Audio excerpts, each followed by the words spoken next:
বহুতে কৈছে অসমীয়া শিকিবলৈ, আকৌ কিছুমানে কৈছে হিন্দী শিকিব। গতিকে তোমালোকে আজিৰ ভিডিঅ'ত হিন্দীও শিকিব পাৰিবা আৰু অসমীয়াও শিকিব পাৰিবা। আৰু ইয়াৰ লগতে মই তাৰ অসমীয়া বাক্যটোক মই হিন্দী উচ্চাৰণ দি বুজাই দিম আৰু হিন্দী বাক্যটো মই অসমীয়া উচ্চাৰণ দি বুজাই দিম। এটা বাক্য দি প্ৰথমে তাকে হিন্দীটো বুজাই দিম, আকৌ অসমীয়াটো বুজাই দিম। গতিকে আজিৰ ভিডিঅ'টো বহুত ইণ্টাৰেষ্টিং হ'বলগীয়া ভিডিঅ'। তোমালোকে মনোযোগেৰে চাবা আৰু ইয়াৰ পৰা চাই শিকি ল'বা। এতিয়া চোৱা, আৰম্ভ কৰিছোঁ। চোৱা, প্ৰথমে দিছোঁ মে তো ৰাস্তে সে যা ৰহা থা। এটা গানো আছে, মে তো ৰাস্তে সে যা ৰহা থা, হয় নহয়? ইয়াৰ অৰ্থটো হ'ল, চোৱা তলত মই অসমীয়াত তাৰ উচ্চাৰণটো দি দিছোঁ দেই। মে তো ৰাস্তে সে যা ৰহা থা। যোনে হিন্দী নজনা অসমীয়া স্পেলিং বানানটো চাই ল'বা। মইতো ৰাস্তাৰে গৈ আছোঁ। অসমীয়া অৰ্থ হ'ব মইতো ৰাস্তাৰে গৈ আছোঁ বা ৰাস্তা দি গৈ আছোঁ। মইতো ৰাস্তাৰে গৈ আছোঁ মই দিছোঁ দেই। তোমালোকে ৰেৰ জেগাত দি দিব পাৰিবা। ইয়াৰ পিছত দিছোঁ আৰু এটা বাক্য চোৱা, মে তো বেলপুৰি খা ৰহা থা। এইটো এটা গানৰহে অংশ হা। গতিকে ইয়াৰ উচ্চাৰণটো হ'ব, আমি হিন্দীতে এনেদৰে পঢ়িম, মে তো বেলপুৰি খা ৰহা থা। বুজিছানে? ইয়াৰ অসমীয়া অৰ্থ হ'ব, মইতো বেলপুৰি খাই আছিলোঁ। মইতো বেলপুৰি খাই আছিলোঁ। বেলপুৰি তোমালোকে নিশ্চয় চিনি পোৱা। বেলপুৰি অসমীয়াটো বেলপুৰিয়ে বুলিয়ে কয়, কিছুমানে অন্য ঠাই অনুসৰি বেলেগ ক'ব পাৰে, কিন্তু বেলপুৰি মই আশা কৰোঁ তোমালোকে চবেই চিনি পোৱা। ইয়াৰ পিছত দিছোঁ চোৱা, মে তো লড়কি ঘুমা ৰহা থা। মে তো তলত লিখি দিছোঁ চোৱা, মে তো লড়কি ঘুমা ৰহা থা মানে কি? ইয়াৰ অৰ্থ হ'ল, চোৱা মই লিখি দিছোঁ আকৌ তলত অসমীয়াত তাৰ উত্তৰটো, মইতো ছোৱালী ফুৰাই আছিলোঁ। মানে ছোৱালীলৈ ফুৰি আছিল, মানে তাৰ অৰ্থটো বুজালে। এইটো এটা গানৰ অংশ হয় দেই। চোৱা, মইতো ছোৱালী ফুৰাই আছিলোঁ। বুজি পাইছানে? মই গানটো দিয়া নাই দেই তোমালোকক, তাৰ অৰ্থ বুজাবলৈহে চেষ্টা কৰি আছোঁ। আকৌ চোৱা, তুমহে মিৰ্চি লাগি তো মে কিয়া কৰোঁ। তুমহে মিৰ্চি লাগি তো মে কিয়া কৰোঁ, এনেকৈ গান আছে হয় নহয়? ইয়াৰ অৰ্থ হ'ল, অসমীয়াত ইয়াক কোৱা হ'ব, মই লিখি দিছোঁ, তোমাক জ্বলা লাগিলে মই কি কৰিম। মানে তোমাক মিৰ্চি মানে তেওঁক মানে হিংসা লাগিছে হয় নহয়? তাকে বুজালে, তোমাক জ্বলা লাগিলে মই কি কৰিম, তাকে বুজালে এই বাক্যটোৰ অৰ্থ এয়া। এতিয়া বুজি পালানে? প্ৰথমে এটা গানৰ বাক্যকেইটা মই বুজাই দিছোঁ যাতে তোমালোকে শুনি ভাল লাগে। এতিয়া বেলেগ কিবা দিম দেই। চোৱা বা এতিয়া আৰু এটামান দি আছোঁ চোৱা, চাঁদ তাৰে ফুল কি শবনম। এইটো এটা গান আছে, চাঁদ তাৰে ফুল কি শবনম, হয় নহয়? গানটো নাগাওঁ আৰু দেই, তোমালোকে নাহাঁহিবা মোৰ ভিডিঅ' চাই কিনি, এনেই দিলোঁ আৰু ভাল লাগিবলৈ।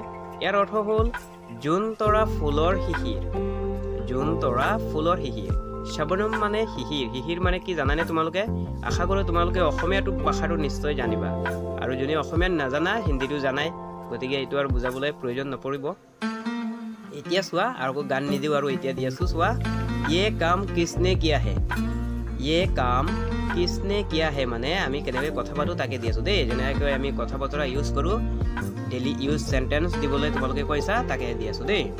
ইয়ে কাম কিছনে কিয়া হে মানে এই কামটো কোনে কৰিলে। এই কামটো কোনে কৰিলে, বুজিছানে? তাৰপিছত আকৌ এটা দিছোঁ চোৱা বাক্য, উছে পকড়না হি হোগা। উছে পকড়না হি হোগা। তলত আকৌ লিখি দি আছোঁ, উছে পকড়না হি হোগা মানে ইয়াৰ অৰ্থ হ'ব অসমীয়াত, তাক বা তাইক ধৰিবই লাগিব। উছে মানে তাক বা তাইক বুজায় দেই, গতিকে তাক বা তাইক ধৰিবই লাগিব। তলত চোৱা, তাক বা তাইক ধৰিবই লাগিব। আকৌ হিন্দী আখৰেৰে মই অসমীয়াটো বুজাই দিওঁ যাতে যোনে অসমীয়া নোৱাৰা তেওঁলোকে চাব পাৰে দেই। তাৰপিছত আকৌ দিছোঁ চোৱা, ৱাদা কৰোঁ কি তুম আজ হি আওগে। বহুতে কমেণ্ট কৰি কৈ আছে মোক ৱাদাৰ অৰ্থ দিবলৈ, কিন্তু ৱাদাটো মই কিমান বাৰ দিলোঁ, তথাপিও আকৌ কমেণ্ট কৰি সুধি আছে, গতিকে আকৌ মই দিছোঁ দেই। ৱাদা কৰোঁ কি তুম আজ হি আওগে মানে কথা দিয়া যে তুমি আজিয়ে আহিবা। ৱাদা মানে কচম, শপত বা কথা দিয়া, প্ৰমিছ কৰা, তাকে কোৱা হয় দেই। কথা দিয়া যে তুমি আজিয়ে আহিবা। বুজি পাইছানে? ৱাদা মানে কি বুজি পালানে এতিয়া? তাৰপিছত আকৌ দিছোঁ চোৱা এটা, প্যাৰ কিয়া হে তো ডৰনা কিয়া। এই বাক্যটো তোমালোকে নিশ্চয় এইটো এটা ডায়লগ হয়, ফিল্মত থাকে এনেকৈ প্যাৰ কিয়া হে তো ডৰনা কিয়া, মানে তলত চোৱা মই লিখি দিছোঁ আকৌ প্যাৰ কিয়া হে তো ডৰনা কিয়া। ইয়াৰ অৰ্থ হ'ল অসমীয়াত ভাল পাইছা যেতিয়া ভয় কিহৰ, ভাল পাইছা যেতিয়া ভয় কিহৰ। বুজি পাইছানে কথাটো? তাৰপিছত চোৱা আকৌ এটা দিম, চোৱা তোমালোকে মনোযোগেৰে চাবা দেই। চোৱা मैं मरने से कभी डरता नहीं, मैं मरने से कभी डरता नहीं। এনেকৈ তোমালোকে নিশ্চয় ডায়লগ বিলাক শুনি পাইছা, হয় নহয়? मैं मरने से कभी डरता नहीं মানে ইয়াৰ অৰ্থ হ'ব অসমীয়াত মই মৰিবলৈ কেতিয়াও ভয় নাখাওঁ। मैं मरने মানে মই মৰিবলৈ, কেতিয়াও মানে কভি ডৰনা नहीं মানে ভয় নাখাওঁ। বুজিছানে? এইটো বেলেগক কোৱা হৈছে যেন, সেইবাবে নাখাওঁ বুলি বুজালে। মই কেতিয়াও ভয় নাখাওঁ দেই। আকৌ দিছোঁ চোৱা हम बचपन से ही प्यार करते आए हैं, हम बचपन से লিখি দিছোঁ তলত हम बचपन से ही प्यार करते आए हैं। বুজিছানে? এতিয়া সিটো মই দিয়া নাই দেই, তোমালোকে বুজি পাই ল'বা। তাৰপিছত দিছোঁ চোৱা ইয়াৰ অৰ্থ হ'ব আমি সৰুৰে পৰা ভাল পাই আহিছোঁ, আমি সৰুৰে পৰাই ভাল পাই আহিছোঁ। স্পেলিংটো মই লিখা টাইপ কৰোঁতো মোবাইলেৰে, এইবোৰ অলপ কিবা হৈ যায় দেই, মিষ্টেক হৈ যায়। এইটো পৰাই দিব লাগিছিল, মই মাত্ৰ পৰা দিলোঁ দেই। হকীকত তো ये है कि वो झूठ बोल रहा है, হকীকত তো ये है कि वो झूठ बोल रहा है মানে কি? তলত লিখি দিছোঁ, চাই ল'বা। ইয়াৰ অৰ্থ হ'ব অসমীয়াত হকীকত মানে কি? আচলতে, প্ৰকৃততে, তাকে বুজায়। এতিয়া মই দিছোঁ ইয়াৰ পুৰা বাক্যটোৰ অৰ্থ প্ৰকৃততে তো তাই মিছা কৈ আছে। ওহ মানে তাই বা সি বা তেওঁ, তেনেকৈ বুজায় দেই। প্ৰকৃততে তো তাই মিছা কৈ আছে, কথাটো বুজি পালানে? ঝুট মানে মিছা কোৱা দেই। मेरे जैसा और कोई नहीं मिलेगा, मेरा जैसा और कोई नहीं मिलेगा মানে मेरा जैसा और कोई नहीं मिलेगा। ইয়াৰ অৰ্থ হ'ব তোমালোকে জানা চাগে কিছুমানে, তথাপিও চোৱা মোৰ দৰে এনে আৰু কাকো নাপাবা। মোৰ দৰে মানে मेरा जैसा और कोई नहीं मिलेगा মানে এনে আৰু কাকো নাপাবা। মিলেগা মানে পোৱা বস্তুক কোৱা হয় দেই। তাৰপিছত দিছোঁ চোৱা मैं तुम्हें दिल से चाहता हूँ, मैं तुम्हें दिल से चाहता हूँ। तुम्हें মানে তোমাক, বুজি পালানে? দিল মানে অন্তৰ বা হৃদয়, চাহতা হো মানে বিচৰা। গতিকে এই বাক্যটোৰ অৰ্থ হ'ব মই অন্তৰৰ পৰা তোমাক বিচাৰোঁ বা তোমাক চাওঁ। কথাটো বুজিছানে? আকৌ চোৱা তলত দিছোঁ মই অন্তৰৰ পৰা তোমাক বিচাৰোঁ দেই। মই অসমীয়া বাক্যটোৰ হিন্দী আখৰেৰে তাকে মই লিখি দিওঁ দেই।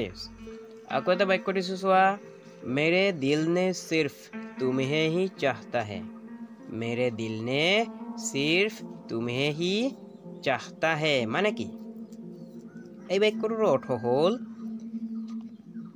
মোৰ অন্তৰে কেৱল তোমাকেই চায়। অলপ বেলেগ হয় নহয়, আগৰ বাক্যটোতকৈ অলপ বেলেগ, সামান্য বেলেগ দেই। মোৰ অন্তৰে কেৱল, सिर्फ মানে কেৱল দেই, চাহতা হে মানে চায় বা বিচাৰে। কথাটো বুজি পাইছানে? আকৌ দিছোঁ চোৱা यही बात मैं सीना फाड़ के बोलूँगा, यही बात मैं सीना फाड़ के बोलूँगा। এইবিলাক আমি সাধাৰণতে সদায় ইউজ কৰা কথাবিলাক দেই, এইবিলাকে দি আছোঁ। यही बात मैं सीना फाड़ के बोलूँगा মানে এই কথাটো মই বুকু ফালি কম। কথাটো বুজি পাইছানে? চিৰা ফাৰকে মানে বুকু ফালি বা আমি কওঁ বুকু খুলি, বুজিছানে? গতিকে হিন্দী আৰু অসমীয়াত অলপ কিবা হৈ যায় কথা কোৱাৰ কিবাটো, বুকু খুলি কম বুলি ক'লে, বুজিছানে? আকৌ দিছোঁ চোৱা जानती हो रात में मुझे नींद नहीं आते हैं, जानती हो रात में मुझे नींद नहीं आते हैं মানে কোনোবাই কাৰোবাক ক'লে, এনেকৈ কাক ক'লে? এজন ল'ৰাই এজন ছোৱালীক ক'লে। জানতি হো মানে কথা কোৱাৰ লগে লগে বুজি পাবা জানতি হো মানে ছোৱালীক কোৱা হৈছে। ইয়াৰ অসমীয়া অৰ্থ হ'ব জানা ৰাতি মোৰ টোপনি নাহে, জানা ৰাতি মোৰ টোপনি নাহে, এনেকৈ মৰমতে কাৰোবাক ক'লে।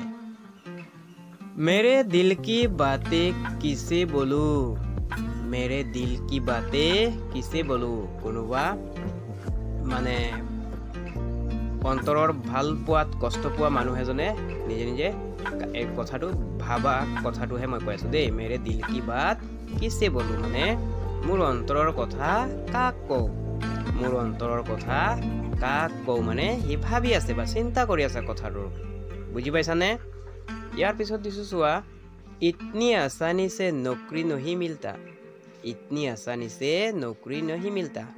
আসানি মানে সহজ দেই, ইতনি মানে ইমান, আসানি মানে সহজ, নৌকৰি মানে চাকৰি, নহি মিলতা মানে নাপায়, ইমান সহজে চাকৰি নাপায়। কথাটো বুজি পালানে এতিয়া? যোনে যি শব্দ নোৱাৰা মোক কমেণ্ট কৰি ক'বা দেই, আৰু ভিডিঅ'টো ভাল লাগিলে লাইক কৰিবা।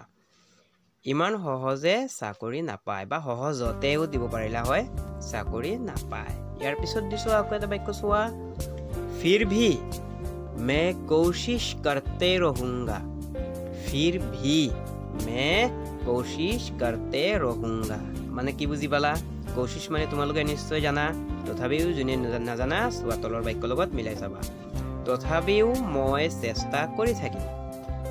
কোশিশ মানে চেষ্টা কৰা কোৱা হয়, তথাপিও মই চেষ্টা কৰি থাকিম। বুজি পাইছানে? ভিডিঅ'টো ভাল লাগিছে যদি আজি ভিডিঅ' লাইক কৰিবা, ছাবস্ক্ৰাইব কৰিবা দেই। তাৰপিছত আকৌ দিছোঁ চোৱা, আৰু নিদিওঁ আৰু দেই, আজি ইমানতে সামৰিম। আৰু ভিডিঅ'টো ভাল লাগিলে লাইক কৰিবা, আৰু তোমালোকৰ বন্ধু বান্ধৱী সকলোকে শ্বেয়াৰ কৰি দিবা। আজি ইমানতে সামৰিছোঁ দেই।